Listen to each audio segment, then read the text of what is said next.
Perfect. Thanks, Suze. Thanks for taking time out to do this. Uh,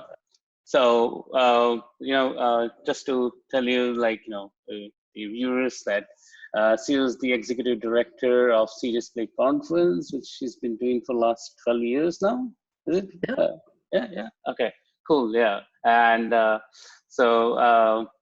just a full disclosure, I've been, part of this movement. What she's been running, being part of the serious play industry, serious games industry. So I've been speaker, I've been jury, and a couple of other things, and absolutely honored, to work with her. Well, thank you. I'm grateful to all the people who are helping judge our awards and also coming and speak. I mean, the whole focus of the conference is on sharing experience and learning. So I'm really grateful to all the people that give their time. Oh, absolutely. And it's just the same thing I'm trying to do here. I'm just, not just the knowledge. I'm here to probably share the positivity, and as you can see, I've taken a little bit of, a poetic freedom here.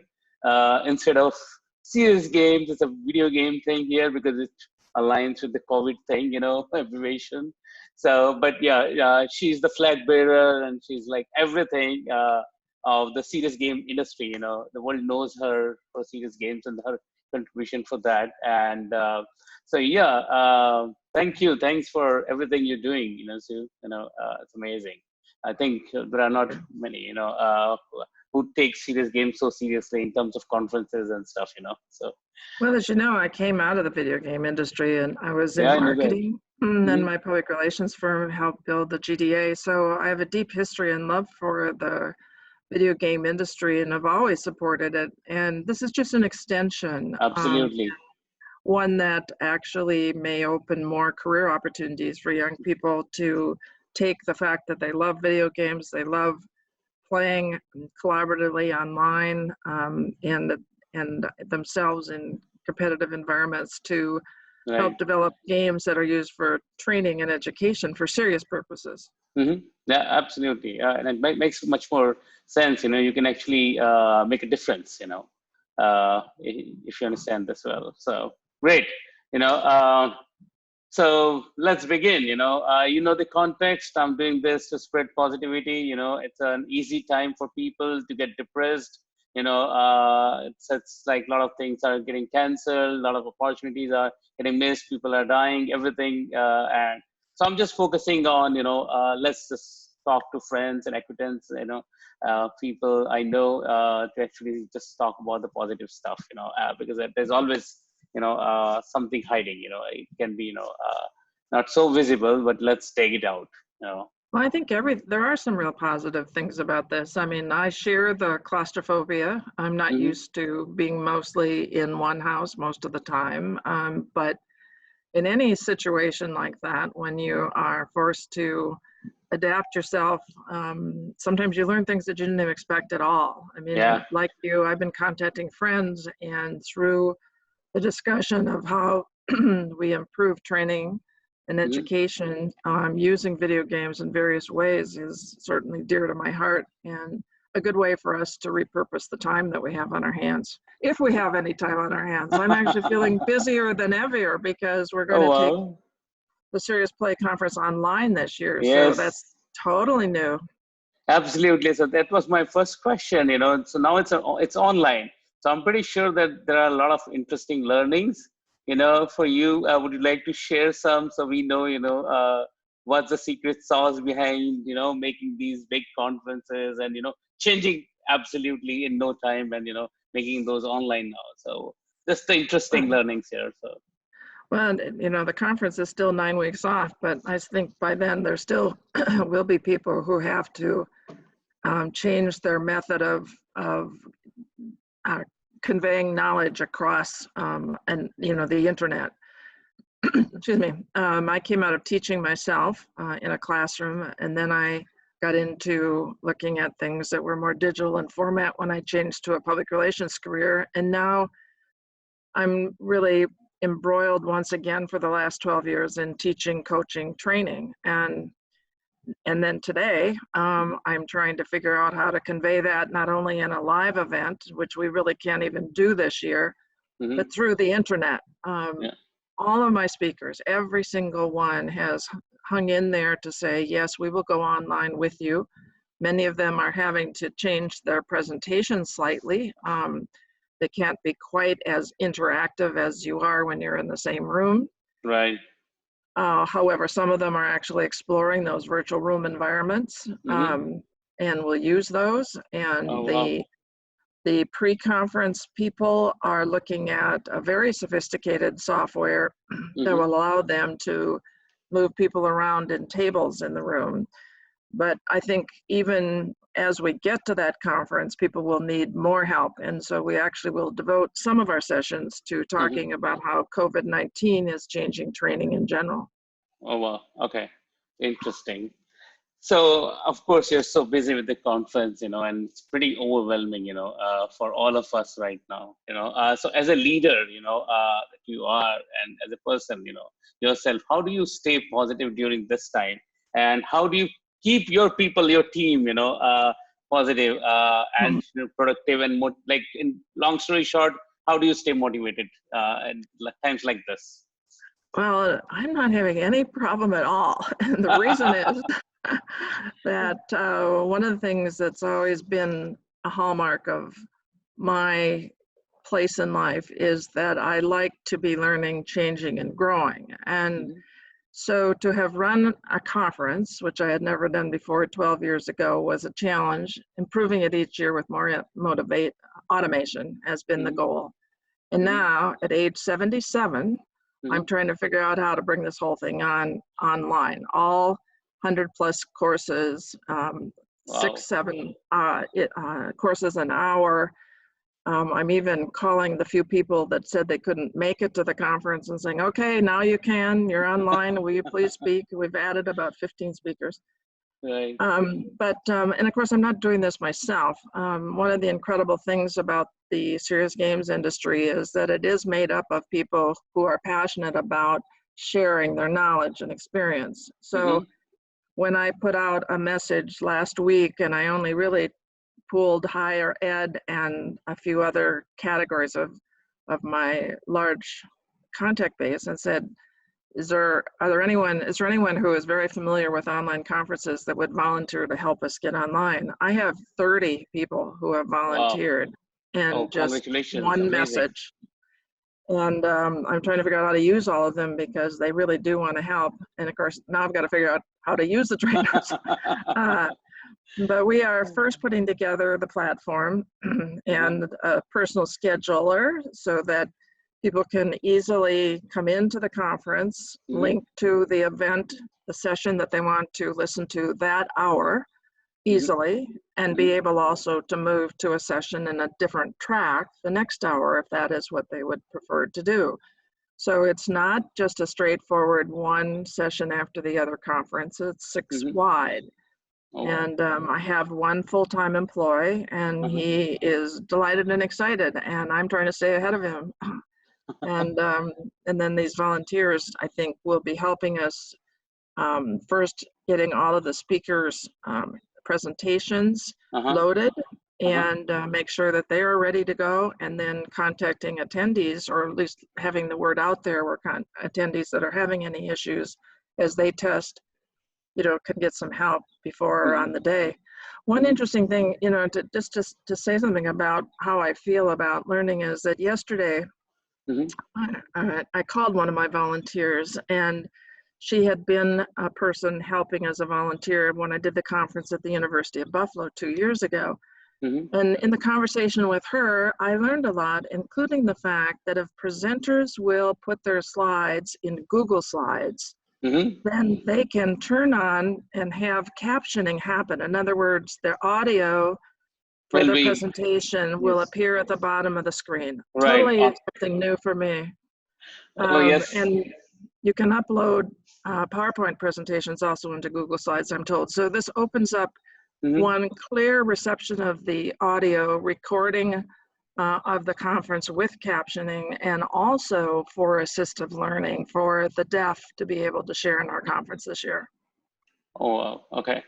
That's pretty cool. Yeah, and yeah, I'm aware of this, this Google Meet feature, which is sometimes it's really, really amazing when the accent and other things are issues. It's good to have the captions running, down below and other things, and it would really help a lot of other people, who can't probably, grasp everything what is being told, and register. So it's amazing. Yeah, you learn something new every day, right? That's right. Anyways, And as a world, we're learning we need to pull together. right. And hopefully this lets more people join and include and enjoy the conference. Right, right. Like you know exactly what's happening around the whole serious games industry. So do you know how serious game industry is supporting the current crisis? Like, are you aware of certain use cases where serious games are being used by the frontline forces and the people and stuff, and some trainings? Well, one of the interesting things, a lot of the developers who have been presenters at Serious Play and sharing their knowledge, but who also sell a product, Mm-hmm, have contacted us to say they will make their products available free for at mm-hmm, least a certain period of time. I mean, the wise marketer understands that that also will get some people excited about the platform, but right. they're doing it really to help right now, and that's what we need, is to pull together. And some of them are just making them free forever. Virtual Heroes, for instance, has Mm-hmm, made a program that is for science students to help them learn what happens in a lab if they're chasing a virus, mm-hmm, what kinds of equipment would be used and how they would determine what a virus like COVID-19 is. And at the mm-hmm, same time, they're also releasing free software forever for training workers in the healthcare industry how to do measures that they may have learned in medical school but don't because of the practice they're in now. No, they can sedate and intubate mm-hmm, patients who have lung problems so that the mm-hmm. oxygen reaches the brain. And I lost a nephew whose Oh, brain was shut of oxygen because of blood in his right. lung. I accidentally 2 years ago. So I'm very, very much emotionally connected to the fact that more medical trainers need to use that method, and grateful that Virtual Heroes would do it. We're Appreciate it. also, a lot of other people are sharing. I'm working with the Department of Education to release more information for teachers dealing with at-home students, Mm-hmm. just putting out something tomorrow. We have a newsletter called Serious Play Wire, and Yeah. for any of these free offerings, or for that matter, for any new products in the whole serious games industry, send them along to Serious Play Wire. It just releases at Serious Play Wire. Send your news, we'll send it out free. Oh, wow. Okay. Yeah, I'm subscribed to that, so I know that. So yeah, it's pretty cool. So do you think something new will come out of it, emerge out of it, like which is going to be long term? The way we behave, the way we do, the way we I operate. don't think there's any question but that we are learning that you can do more over the internet than you thought. Mm-hmm. I'm in isolation in Florida, and I'm missing my grandchildren in California and my children. So I'm learning that you can read, as a grandmother, you can read stories online to your grandchildren. And That's so sweet. that's just a very personal thing. I'm checking in with friends that I know are isolated and hoping they're well. But I think the whole industry of training is going to change. Certainly, more online courses are going to be done also at higher ed. I'm not sure about the efficacy of that, but Mm-hmm. I think we will learn to make them totally reliable. And I think we will be forced to do it that way. And I'm great pain for the seniors in high school and seniors in college right now who are losing their last quarter and dealing with a less experienced uh, Right. teaching method. But we will learn how to do that, and I hope it doesn't last forever and we don't lose the fact that we need to touch. Mm-hmm. But maybe we are not going to be able to touch for a while. So how do we deal with that? Right. Right. Yeah, I totally agree. So, yeah, so you're pretty much aware of virtual reality and augmented reality and what's happening there. For a long, long time, it's been considered as like, virtual reality is a pretty secluded experience. You are like completely detached and all those things. Isn't it the moment when VR says, "Hold my bear"? You know, uh, do you think that VR and the remote work, will find a strong footholding because of this thing? No longer, do you think that's going to happen? Well, certainly virtual reality is a technology that's taking over more and more because it allows hands-on learning. It is really the heart of what we're trying to do with serious games, Hmm. because it is more realistic than talking about it and moving chairs around a table if you can't sit in the same room. And so affordable VR is one of the most popular topics this year, and it's Hmm. not just in healthcare. It's not just in military. Even high school teachers are experimenting with aspects of it, and the Brilliant. equipment is coming down in price. You'll be interested to know that 11 years ago, the founder of the Oculus Rift snuck into my conference and was demonstrating during breaks his miraculous equipment. So from there, he's done very well, and he forgot to leave me a couple shares of his company, but Oh, for wow. giving him free admission. But That's a you know, story. That's a good yeah, story. Yeah. yeah, I'm not sure he knows I knew he did it. But um, I think that the world is going to see. I think, someday we'll invent something that is not a heavy glass. Hmm. It will be something Yeah. that you can see with your own eyes, Right. and then amazing things will happen. You probably fall off cliffs, but while you're walking around trying to see the world. But Yeah. it is definitely a technology that's coming in, and we need to all of us learn more about it. Especially people who are seniors and haven't been exposed to this. We have to stay up to speed and know just what's happening in the world. But it's happening at every level. The kids are teaching us stuff. Uh-huh. Um, and we're trading across the industry. The Army has just put out a notice requesting help with 5G communications technology platforms, and developers, young hotshot developers, are going to give that to the Army, whereas the Army gives back to us and with other kinds of training they've learned at the high end of expense and training. Hmm. So it's definitely happening across the board. Oh, that's amazing. Yeah, because I've been an advocate of virtual reality for a long time, and trying to push it. But yeah, again, it is always, been tricky. And today itself, the news came that, this New Zealand company, Reality Virtual, they just flipped the name, they got funded by Epic Games, a $1 million grant or something, so they actually, you can go to some destination and stuff like that with your friends and stuff, so pretty cool, you can, anybody can visit any place, and especially during this time, I would love to visit. I've always been in the plane, but missing it big time. Well, I mean, back to the question you asked, I'll come Hmm. back to virtuality, but you said, what are you doing with your time? Yeah. You can go in to see museums all over the world with our time right now when we have it. But yes, virtual reality is pretty darn exciting for everyone. And I think we have many sessions at the conference, Hmm. and also we're watching this as an industry. Sam Adkins from Atari, who is the analyst we feel has the best grasp on the industry, is tracing the investment in virtual Hmm. reality. And it's become such an important technology that he has split out a section of his 500 plus page report now, and is doing a separate report on virtual reality, where it's being used and what are the opportunities for developers. Oh, So wow. in February, he published his latest report, Uh-huh. and then the global report on the industry will be published in May or June, and he's continuing to trace that. And I encourage people to look at that report because it really shows developers where the opportunities are. We Oh, list it on wow. our site under research.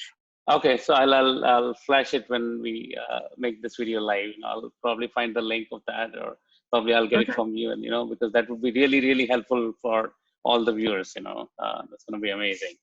sure. Uh, yeah. So one interesting question. So have you done something during this shelter in place? What you have never done in your life before, like anything. I'm trying to think. I think the Other than reading stories over the internet to your grandkids. yeah, I was just going back to that, is that I've found a way to reach across the miles to people that goes beyond a phone call. Mm-hmm. There's nothing as, or I should say text is not as valuable as video, and video is not as good as virtual reality, but we have these new techniques that allow us to stay in touch, and with a big country like the United States, and I'm not just US, my speakers are worldwide. Absolutely. You know, it's a chance for me to converse over the internet. So I'm doing more of it, whereas I would have made a phone call before. Now it's virtual. Now it's on Zoom or one of the other platforms. Are you meeting your speakers and friends over the VR chat or something like that? Do you use virtual reality yourself? I haven't gotten as far as virtual reality. It's not, and I have no technical background. I can sometimes, you know, surprise people or make them think I know more than I do. And also I open my mouth sometimes and say things that are helpful, and I don't really have a technology background, but I've learned from the speakers just like I learned the video game industry. But I have had cocktail parties with friends where we each bring a glass of wine and we salute the fact that we're still around and haven't caught the virus, and we need to stay in touch and not amazing. let the virus get us depressed, not let the world get us down. And so we've had fun parties online and also touch bases with my family. I'm sort of the matriarch of a lot of cousins. And so we've had that kind of a gathering as well. Oh, wow. That's pretty cool. Yeah. It's like a typical house parties and pajama parties and, you know, happy hours, all those things going online now. It's fun, you know. So the last question. Do you think that we are living in a simulation? I'm sorry? Do you think that we are living in a simulation? We are living in a game? You know, that's a very interesting question. I think what we have learned is that my father was a football coach. Oh, wow. Oh, and that's cool. and I ran my agency in much of my life like a coach, a teacher, a trainer, as my mom was a teacher. But the kinds of things that we like to do and the ways that we use games, whether or not they're simulation, can solve more problems than we know. For instance, I would call attention to how proteins folded was solved. That question was solved by gamers who could do things with our brains that supercomputers could not. I'm in the middle of reading a book on submarine espionage. Okay. And I learned about a famous submarine guy that determined the location of lost submarines by having experts bet on the odds of their, what they thought was the location versus other locations. And from that, he was able to pinpoint where submarines and bombs were lost in the ocean. So games and simulating, if not in a simulation, simulating truth, simulating facts, have been a way to solve things in the past. The simulation submarine novel was set in the 70s and excellent. Can be used today. I mean, let's look at games. The first games were war games. We need to look to our industry to solve a lot of world problems, and we can. Right, absolutely. Great. So that's all from my side. Thank you very much, Sue, for your time. You know, and I appreciate it. You know, and I'll let you know whenever this goes online. Oh, well, thank you. And hello to all my friends who might see this who are also giving you interviews. Stay in touch. Yeah, absolutely. Thank you very much. Okay. Have a good day. Bye.